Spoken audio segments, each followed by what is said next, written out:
and somebody was sworn in as Mr. President. How far has it gone? Without consulting with any cabinet, without consulting with any advisor, he manned the podium the day of his swearing in, and the subsidy is gone. And since that day, peace is gone. Since that day, quality feeding is gone. Since that day, quality clothing is gone.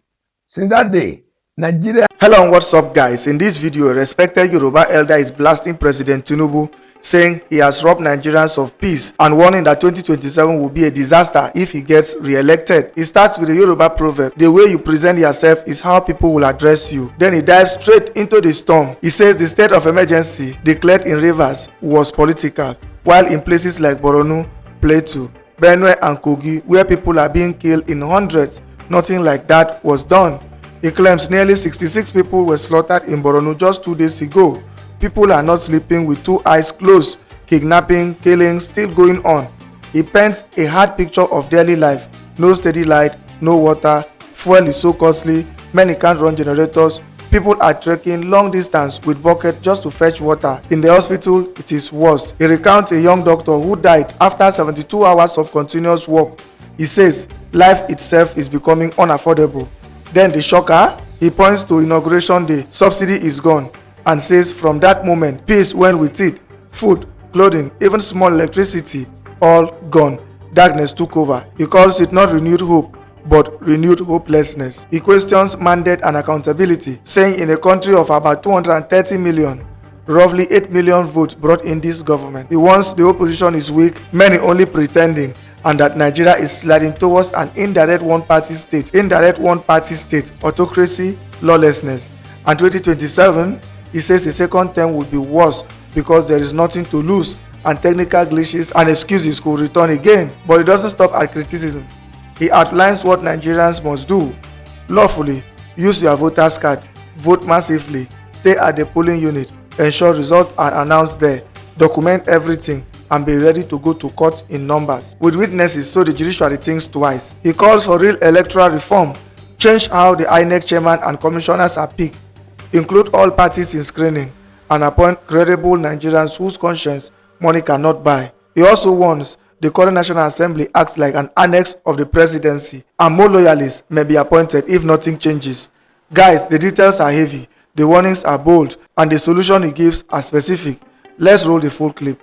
Guys, I will let you watch this video for yourself so you can see exactly what I'm talking about. Also, don't forget to like, share, and subscribe to this channel if you haven't already done so.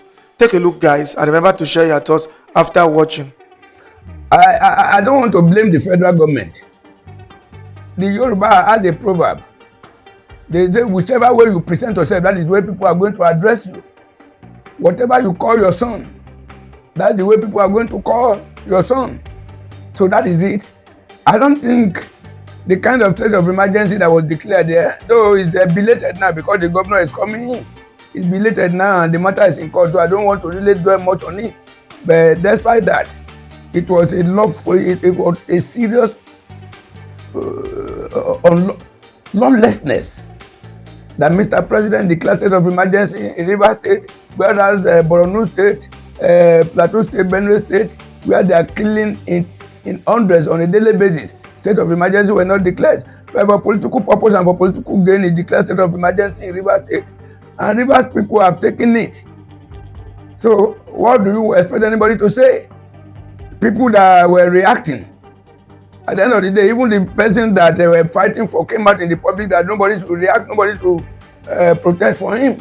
At a particular time, the governor himself came out to say, Rivers people should even go and be appreciative to Mr. President for him to have declared state of emergency.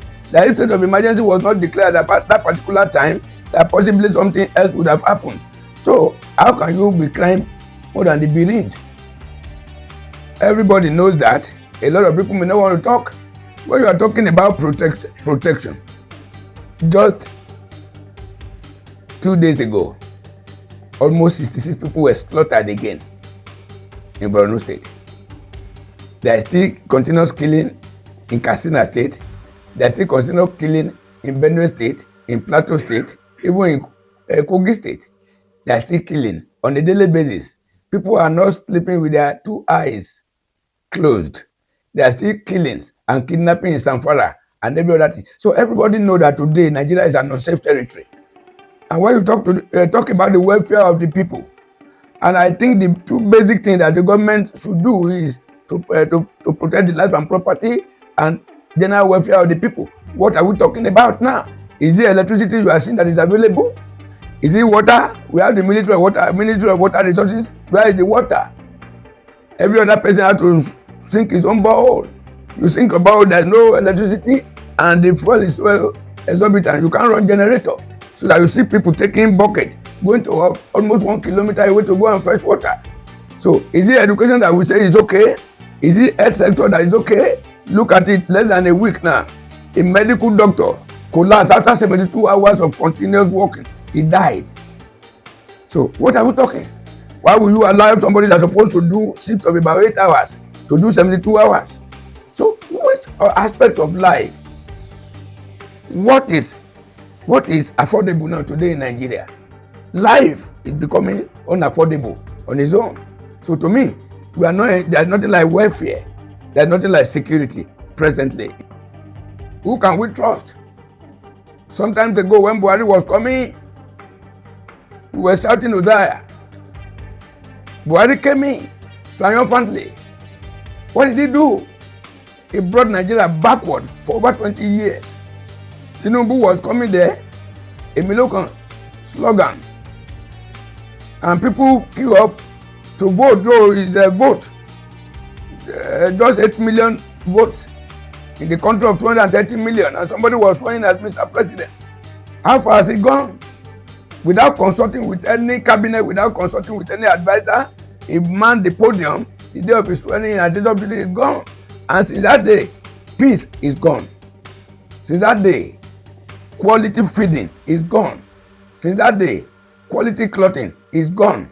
Since that day, Nigerians that are managing fuel to run generator to provide light and illumination for the environment, they can't afford it again. So darkness took over. So to me, Tinubu has not done well at all. A lot of people say renew hope. I don't call it renew hope. I call it renew hopelessness. That is exactly what we have. So if Tinubu can so do, and there is nothing like electoral reform that will give us assurance that they are not going to rig election 2027, are we still expecting Tinubu to come back? If Tinubu come back, the thing will be worse, because if he come back, second tenure is not going for third tenure. So he may not even care. Now that his performance should even spur people into action, voting for him 2027, he's not even performing. Is it when he comes to second tenure? Who again, even in the opposition, are they serious? Most of them you see in opposition, I'm not taking them seriously, because most of them are running up and down for him. They are pretending to be in opposition. What type of opposition? We don't have opposition today in Nigeria. So that is to say, we are like running indirect one-party state. And one-party state is what? It's autocracy. And autocracy is what? Autocracy is lawlessness. There is nothing. The INEC, they are not promising you any improvement at all. They will come with one technicality or the other. Is it that there is what do they call, beaver failure or IRF failure or glitches here and there? At the end of the day, they will just do, because Nigerians are so docile. We don't hold people responsible for their wrongdoing. That is it. So our docility has been taken for stupidity by this power that be.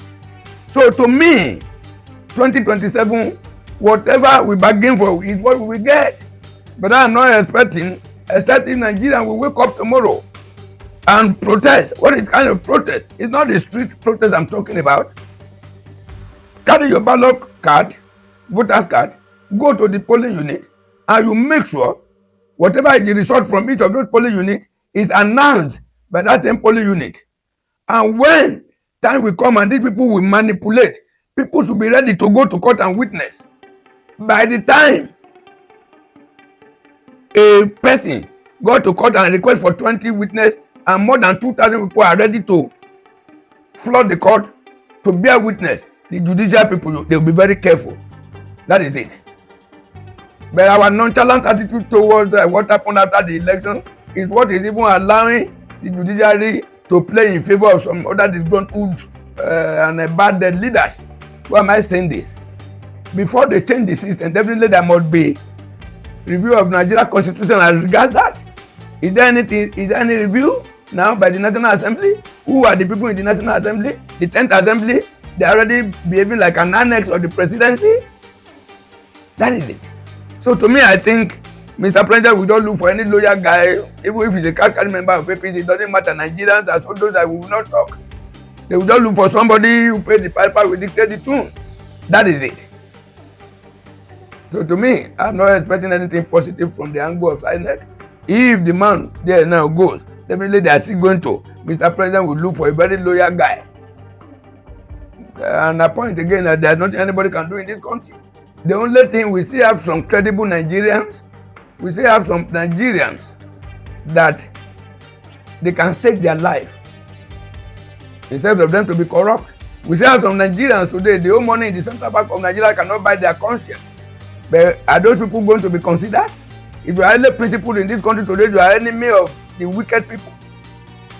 That is it. So to me, the way the appointment of INEC chairman and commissioners come about, I think that way should be changed. They should amend the constitution towards that one. So let all members of political party be in a board that are going to nominate and interview somebody before they send such a pen to the Federal National Assembly for clearance. So let all the members of political party have a stake. That is it. But for Mr. President to go and look for one of his old loyalists, an ally, or a very garrulous minister or special advisor will go and bring somebody that could be loyal to him. They tell him to swear before you do if we are going to work against them. And at the end of the day, Mr. President will just announce his name. If that is the way the thing continues, no way. You cannot be doing things the same way and be expecting a different result.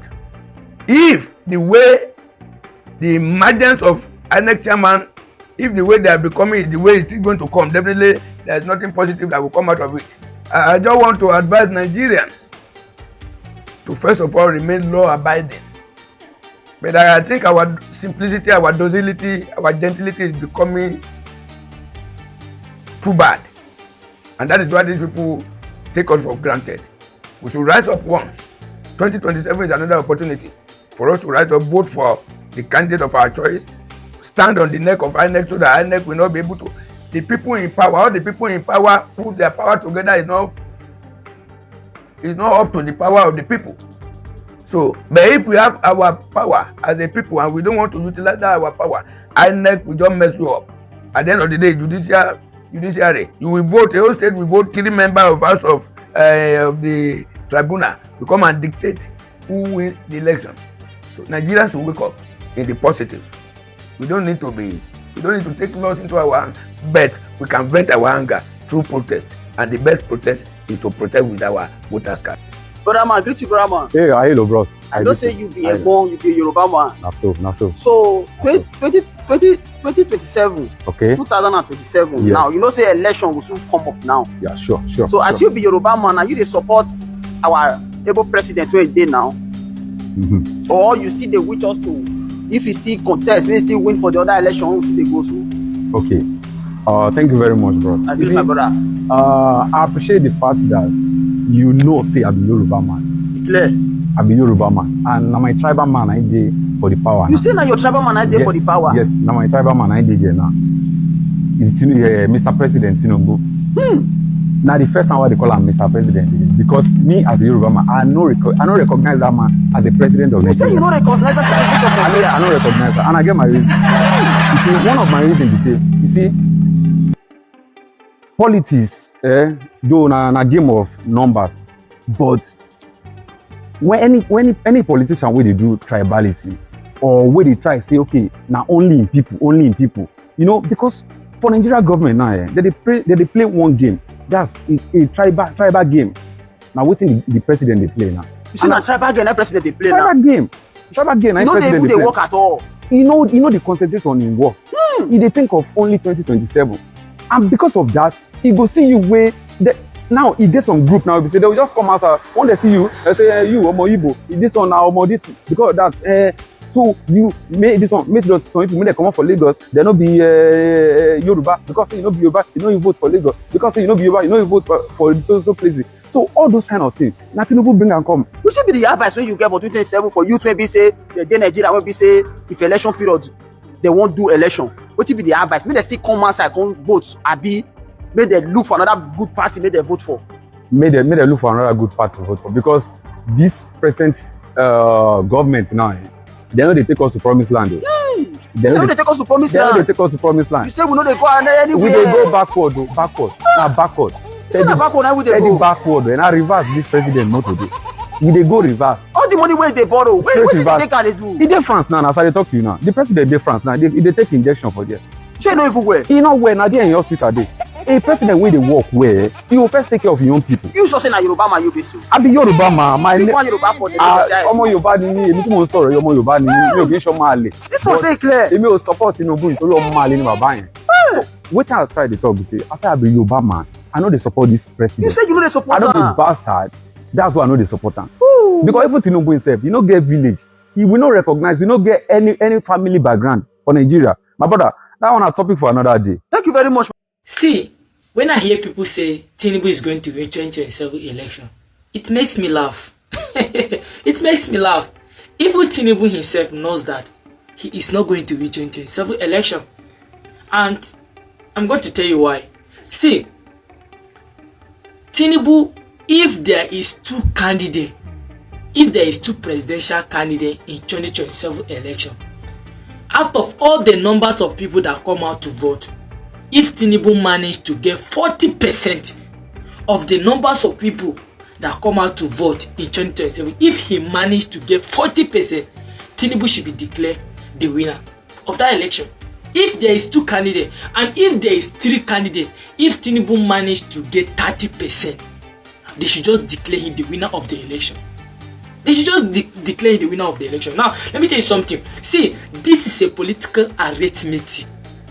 This is a political arithmetic. For those people that understand politics, for those people that understand how Nigeria politics works, they will buy to the ideas and they will understand what I'm saying. See, you have to be very careful here because somebody like me, I started politics at the age of 7. I know what I'm saying. See, where Tinubu won the election, we know where Tinubu used to win the election in the last election. We know people that Tinubu used to win the election 2023. Tinubu used the North. It was the North that put Tinubu into power. It is people in the Northwest, Northeast that put Tinubu into power with two factors. The first factor was what? Buhari factor. The second factor was religious factor. So the block which Tinubu used to win the election in 2023, the block is no longer there. The block is no longer there. The people that make him win the election said this time around they are not going together with him. So what do you think is going to be easy or is going to win the election? He can't. Buhari is not there. Buhari is not there to talk to people in the north, the leaders that they should talk to their followers that yes, they should vote Tinubu. Buhari is no longer there. So the mantle of political leadership in the north has automatically shifted to Atiku Abubakar or El-Rufai Ahmed. And those two people are not in his camp. And one of those people may even start on the bus by himself. And the people that voted him because of Muslim, they say they regretted their decision. They have no business with Muslim ticket and the Muslim ticket is not favorable to them. Those people say it's over. And they have sent the message so early. Where is he going to use to win the election? I know you want to say he's going to rig. You can't rig election without numbers. You can't. You can't rig election without numbers. For you to rig election, you must first of all have a proper or reasonable numbers of votes. Maybe you and your candidate, the opposition, you are going head to head. Then they will have to lift you so that you pass in. But in a situation whereby your opposition have left you far behind, there is no magic you use to rig the election. Automatically, Tinubu has lost the north. If not the entire north, he has lost northwest, northeast already because the people that decide the election in the northeast and northwest, they are not already in the back for him. And if you come to north central, it's going to be the game of what? 50-50. And Tinubu cannot win north, southeast. He can't. whether Peter Obi join the coalition or he contest solo, Tinubu cannot win Southeast. Tinubu may definitely win Southwest his region, but even in the south of South, it's still going to be the game of war track. Because in the south, the only state that is guaranteed there, I think it should be Rivers State. Maybe Akwa Ibom. And which state again? By yesterday, I don't think Delta State is going to be difficult for him. So what are you saying? Benue is also going to be difficult for him. You understand? So if you look at it critically, the man is gone. If he managed to get 40% of the numbers of people that will turn out for 2027 election, he is going to be the winner. So I'm telling you that the people I pity the most, the people that are going to contest the same day with the presidential election, the Senate and the House of Reps, these are people I pity the most. This is a political arithmetic, not my opinion. They read things on ground.